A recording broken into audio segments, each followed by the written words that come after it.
How do you know if your team is misaligned? That's the question I'm trying to help you answer today with another set of couple of questions to help you just gain some clarity and reflect a little bit. So first of all is, do you see or hear that the lines of roles and responsibilities are blurred, like they cross over? Like sometimes it can either create a doubling of tasks, or sometimes, balls are being dropped, or most of the time it creates frustration. Is it my job? Is it your job? Is it my call? Is it their call?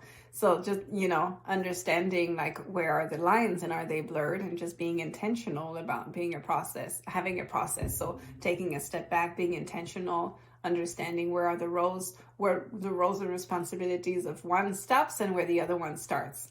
And just being intentional and clear about it, and that alleviates frustration and boosts productivity.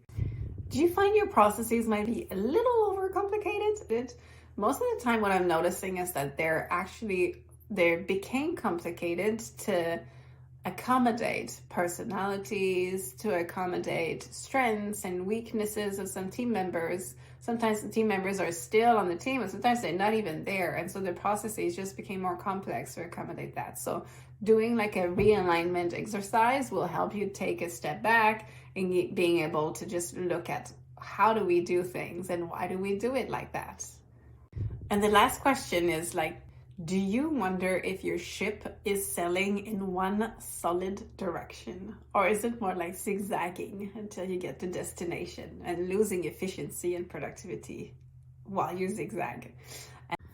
If you answered yes to any of those questions, your team is probably misaligned and could gain productivity and efficiency and just less frustration if your team would be realigned. And I know it's so hard to do that as a leader, because your work is right here. You guys are just really overwhelmed with the amount of work, and you're just trying to keep the balls up in the air and that nothing drops, nothing important at least.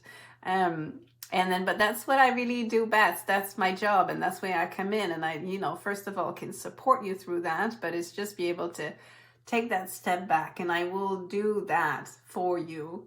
And then we just bring you to a place. We define where is the starting point, where is the goal, and then what's the roadmap in between. And then most of it, like, I can do the heavy lifting for you. And so you just have to give me information. So, your input is minimal. And then at the end of this, you'll gain so much more productivity. Frustration will go down, and you'll just have new clear processes, and your team will be super aligned. So feel free to reply to that email if this is something that could interest you, or you're just curious about. Let's just hop on a call, have a little chat.